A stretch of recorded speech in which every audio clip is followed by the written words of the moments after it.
오늘 우리가 읽은 본문의 말씀은 성경의 별과 같이 빛나는 신앙 고백 가운데 하나입니다. 요셉이 자기의 인생을 쭉 돌아보면서 이 신앙의 고백으로 자기 인생을 정리하는 것을 볼 수 있습니다. 우리가 긴 인생의 길을 걸어가는데 많은 말들, 생각들이 거기 있을 수 있겠지만은 우리의 인생을 한마디의 신앙 고백으로 정리할 수 있다면 이 요셉과 같은 묵직하고 진실한 신앙 고백으로 우리의 인생을 정리할 수 있다면 얼마나 복된 삶이겠습니까? 우리에게 이 요셉과 같은 신앙 고백이 있기를 원합니다. 오늘 우리가 읽은 이 본문의 말씀은 야곱이 죽은 후에 야곱의 아들들이 걱정하는 것으로 시작을 합니다. 야곱이 죽고 나자 요셉의 형들이 걱정하는 것이죠. 이제 요셉이 우리들에게 복수하지는 않을까 걱정하고 염려한 것입니다. 지금까지는 아버지 얼굴을 봐서 참았는데 아버지가 돌아가시고 나니까 이제 우리들에게 보복하지 않겠는가 그런 두려움 때문에 요셉의 형들이 요셉을 찾아오게 됩니다. 그리고 자기들을 가리켜서 요셉의 종들이라고 말하고 아버지가 자기들을 용서하라고 유언을 남겼다고 이야기하고 용서해달라고 간구하면서 요셉 앞에 엎드리고 있는 장면이 나옵니다.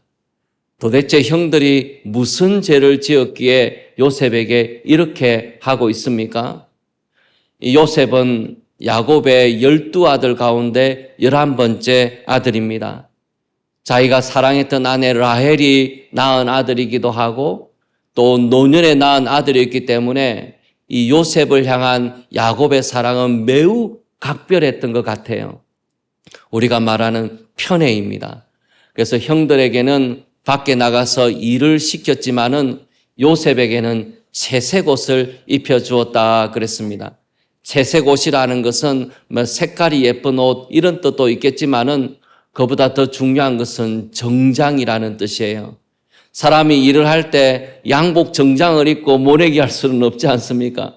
형들이 밭에 나가서 일할 때는 다 짧은 옷을 입고 그렇게 땀을 흘리면서 일을 했을 텐데 이 채색 옷은 긴 팔과 그리고 발목까지 내려오는 그런 옷입니다. 그러니까 이것 옷을 입고 가지고서는 일을 할 수가 없는 것이죠.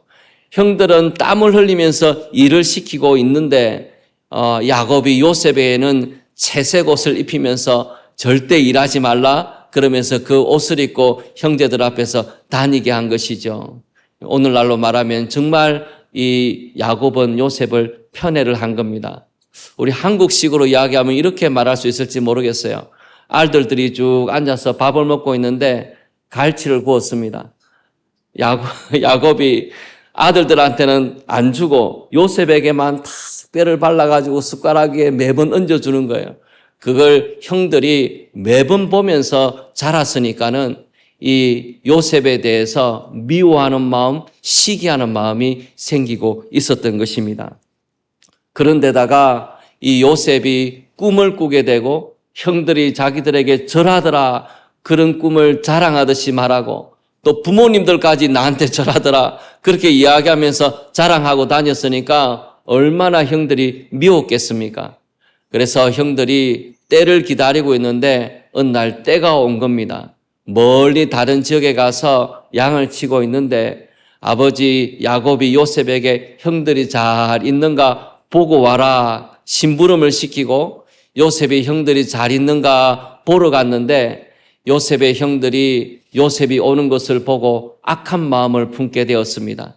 이 요셉이 입고 있던 채색 옷을 벗겨버리고 요셉을 깊은 구덩이에 던져 넣었다가 결국은 애굽의 종으로 팔아넘기게 됩니다.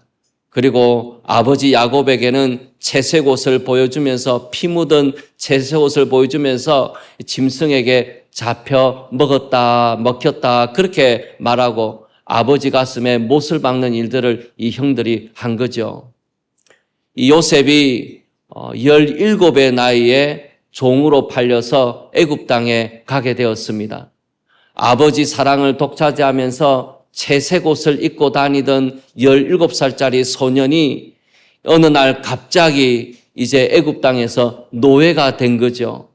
그럼 외국 땅에 유학만 가도 참 쉽지 않습니다. 말도 다르고 문화도 다른 땅에서 살아가는 것이 쉽지 않은데 유학 온 것이 아니고 노예로 팔려갔으니까 얼마나 억울한 일을 많이 당하고 섭섭한 일을 많이 당하고 서러운 일을 많이 겪었겠습니까?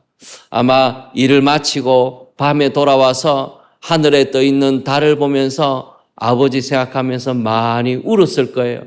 고향으로 돌아가게 해달라고 하나님 앞에 수없이 기도하고 애원하였을 것입니다. 그런데 그 모든 기도가 응답되지 아니하였고 요셉은 어렵고 힘든 애굽 땅에서의 노예 생활을 견뎌가야 했던 것입니다. 그 모든 것이 이 형들 때문이에요. 자기가 구덩이에 던져졌을 때 그렇게 살려달라고 애원하고 형들에게 이야기했는데도 형들이 자기를 모른 채 하고 결국은 애굽 땅에 노예로 팔아버렸으니까 지금 이 고생을 하면서 살아가고 있으니까 형들에 대한 미움, 원망, 분노가 마음에 참 컸을 것이라는 생각이 듭니다. 보디발의 집에 노예로 팔려가게 됐는데 거기서 조금 형편이 나아지는가 싶더니 보디발의 아내가 유혹하고 그 거절하는 바람에 감옥에 2년 동안이나 갇혀게 되었지 않습니까? 이 요셉의 인생이 그렇게 꼬여가서더랬습니다. 하나님의 은혜로 이 요셉이 결국은 애굽의 총리의 자리에까지 이르게 되지만은 그의 인생은 아버지를 떠나 타향에서 고생과 서러움과 참 가슴 아픈 세월들을 보내면서 그 모든 시간들을 견뎌가야 했던 것입니다. 자기 인생을 이렇게 망가뜨리고 꼬이게 만들었고 아버지의 품을 떠나버리게 만들었던 이 형들에 대한 미움, 분노가 요셉의 인생에 분명하게 있었을 것입니다. 그런데 지금 절호의 기회가 왔습니다. 아버지도 돌아가시고 지금 요셉은 애굽의 총리의 자리에 있기 때문에 자기 앞에 엎드려 있는 이 형들을 얼마든지 노예로 만들어 버릴 수가 있지 않습니까?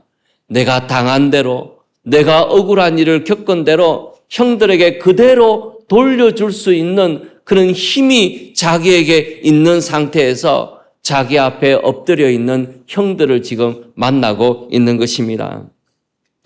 요셉이 어떻게 하는가?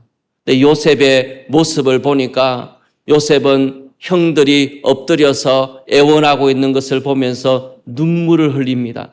그들을 불쌍히 여기고 요셉이 그 형들을 용서하는 자리에까지 이르게 돼요. 창세기의 참 위대한 마지막 장의 모습입니다. 그런데 요셉은 어떻게 자기의 형들을 용서하는 자리에까지 이르게 되었는가? 어떻게 이 형들의 잘못을 용서하고 오히려 그들의 가족을 돌봐주겠다고 위로하는 자리에까지 이르게 되었는가? 요셉이 착해서 그런가? 요셉이 성품이 좋아서 그런가? 오늘 성경 말씀을 읽어보게 되면은 요셉이 그런 자리에까지 이르게 된 것은 신앙의 고백 때문인 것을 알 수가 있습니다.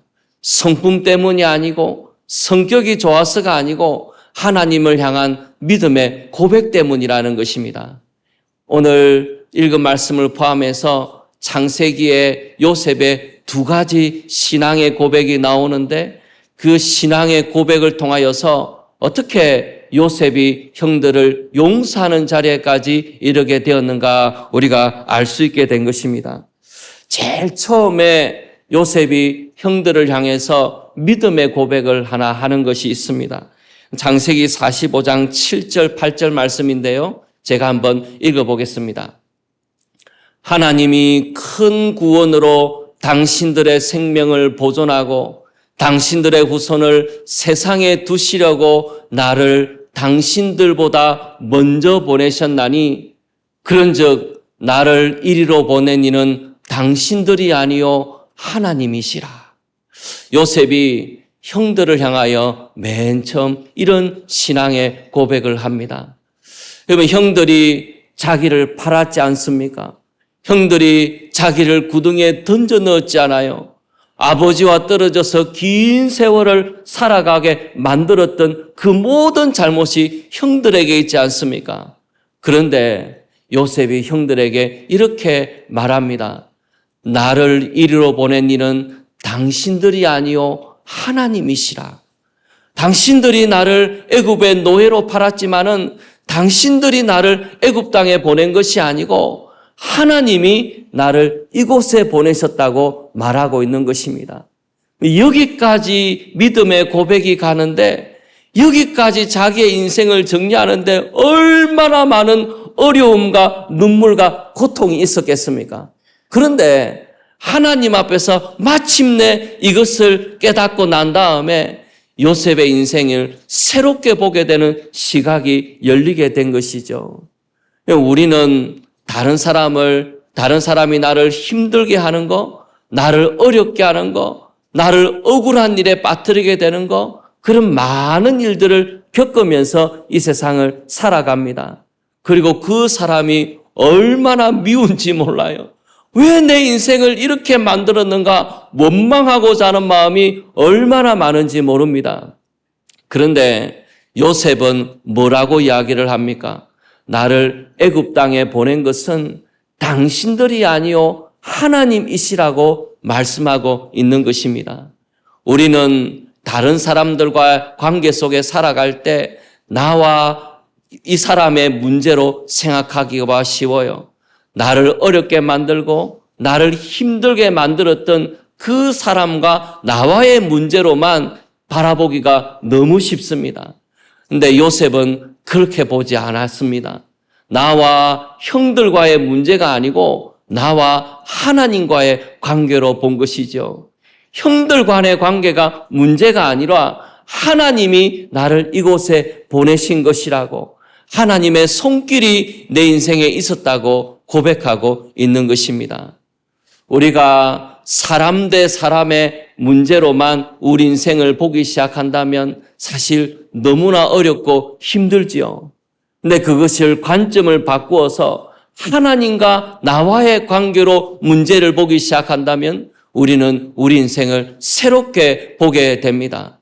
그렇게 원망할 일도 아니고 그렇게 가슴 아픈 일도 아니고 하나님이 뜻이 있어서 이 일을 나에게 행하시는구나, 그렇게 생각해 보게 된다면 우리의 인생을 전혀 다른 각도로 보게 된다는 것입니다. 그 사람을 보는 것이 아니고 그 사람의 뒤에 있는 하나님이 비로소 우리 눈에 보이기 시작한다는 거예요. 그러면 우리는 새로운 각도로 우리 인생을 보기 시작한다는 것입니다. 당신들이 보낸 게 아니고 하나님이 나를 이곳에 보내셨노라고, 하나님의 뜻이 있어서 나를 이곳에 보낸 것이라고 요셉이 그렇게 고백하고 있는 것이죠. 하나님께서 우리에게 은혜를 주셔서 사람 대 사람의 관계로만 보는 것이 아니고 나와 하나님과의 관계에서 문제를 보게 되는 그런 지혜가 우리에게 있기를 원합니다. 그런 눈이 우리에게 열려지기를 원합니다. 성경의 인물 가운데 다윗도 같은 고백을 한 적이 있어요. 다윗이 하나님 앞에 범죄하게 되고 압살롬의 반역 때문에 쫓겨서 도망을 가고 있을 때였습니다. 얼마나 마음이 참담하고 참 속상하고 그런 참담한 마음이었겠습니까? 그런데 그렇게 도망을 가고 있는데 시므이라는 사람이 나와가지고 돌을 던지고 먼지를 날리면서 이 다윗을 저주하는 내용이 나옵니다. 뭐라고 저주하냐면 피 흘린 자여, 사악한 자여, 가거라 가거라. 다른 번역에서는 이렇게 번역을 해놨어요. 꺼져라 이 피비린내 나는 살인자야, 꺼져라 이 불안당 같은 놈아. 그러면서 다윗을 저주를 한 겁니다. 이 돌을 던지면서 먼지를 날리면서 그렇게 저주를 하는데, 여러분 그 말이 얼마나 거슬립니까? 지금 내가 도망가고 있는 그 사실만 해도 마음이 참담하고 자기 아들이 나를 반역을 해서 나가 이렇게 힘든 길을 걸어가고 있는데 누가 나를 저주하면서 계속해서 따라다니면서 돌을 던지면서 저주한다고 한번 생각해 보십시오. 이 다윗 옆에 있는 아비새라는 사람이 성격이 좀 급한 사람이 한 명 있는가 봐요. 그 소리를 듣더니만 자기가 화가 나가지고 나한테 말씀 한마디만 하시면 내가 당장 가서 저 사람을 쳐 죽이겠습니다라고 이야기하는 사람이 나올 정도였습니다. 얼마나 신경을 걸거대는 악한 말을 쏟아내고 있는지 몰라요. 근데 다윗이 옆에 있다가 아비새가 하는 말을 들으면서 이렇게 이야기를 합니다. 가만두어라. 저가 저주한 것은 여호와께서 저에게 다윗을 저주하라 하심이니 내가 어찌 그리하였느냐 할 자가 누구겠느냐. 내가 범죄하였고 피 흘린 자가 맞고 다른 가정을 깨트린 사람이니 그 말을 들어 싸다는 겁니다. 근데 하나님께서 그 사람의 입을 빌어서 나를 저주하게 한 것이니까 거기에 대해서 신경 쓸 필요가 없다는 거예요. 그 사람을 미워할 필요가 없다는 것입니다.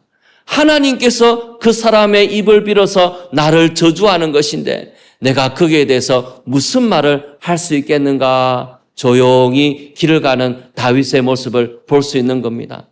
악한 일도 우리가 살아가면서 겪는 많은 일들도 그것이 나의 잘못 때문에 일어난 것만은 아니라 할지라도 사람 대 사람으로 관계만 보는 게 아니고 그 사람의 입만 보는 것이 아니고 그 사람의 뒤에 있는 하나님의 손길을 요셉이 볼 수 있었던 것이죠. 그래서 하나님이 나를 애굽에 보내신 것이라고, 많은 사람의 생명을 살리려고 나를 애굽 땅에 보낸 것이라고 하나님의 손길을 보고 고백할 수 있었던 것입니다. 그래서 형들을 용서하는 자리까지 이룰 수 있게 되었던 것이죠. 그리고 또 하나 이 요셉이 하나님 앞에서 이런 믿음의 고백을 합니다. 창세기 50장 19절 20절 말씀인데 우리 다 같이 한번 읽어보겠습니다. 요셉이 그들에게 이르되 두려워하지 마소서. 내가 하나님을 대신하리까. 하나님 당신들은 나를 해하려 하였으나 하나님은 그것을 선으로 바꾸사 오늘과 같이 많은 백성의 생명을 구원하게 하시려 하셨나니. 요셉이 이야기할 때 당신들은 나를 해하려 하였다 그랬습니다. 형들의 행위가 정말로 옳은 것이 아니었고 동생에게 몹쓸 짓을 한 것이죠. 사람으로서는 할 수 없는 일을 한 것이죠. 당신들은 나를 해하려 하였으나 맞다는 겁니다. 나를 괴롭게 하였고 그것 때문에 내 인생이 너무나 큰 어려움을 겪었고 내가 너무나 답답한 가운데서 인생을 살아가야 되는 거 맞았다는 것입니다. 당신들은 나를 해하려 한 것이 맞았다는 거예요. 그렇지만 요셉이 이렇게 이야기합니다. 하나님은 그것을 선으로 바꾸사 오늘과 같이 많은 백성의 생명을 구원하게 하시려 하셨나니. 많은 사람이 악을 행하는 세상에서 어린 양과 같이 우리가 살아갑니다. 다른 사람들이 나를 해하고 모함하고 억울한 일을 겪게 하고 말로 다 설명할 수 없을 만큼 어떤 때는 참담한 마음으로 인생을 살아가는데 당신들은 나를 해하려 하였으나 그 말이 진짜다. 실감하는 세상 가운데 우리가 인생을 살아가고 있는데 그렇지만 하나님은 그것을 선으로 바꾸셨다. 당신들은 나에게 악을 행하였지만 하나님은 그 악을 선으로 바꾸셨다. 하나님께 앞에 믿음의 고백을 하고 있는 것입니다. 많은 사람에게 우리에게 악을 행하고 살아갈지 모르지만은 우리에게는 하나님이 계시다는 것입니다.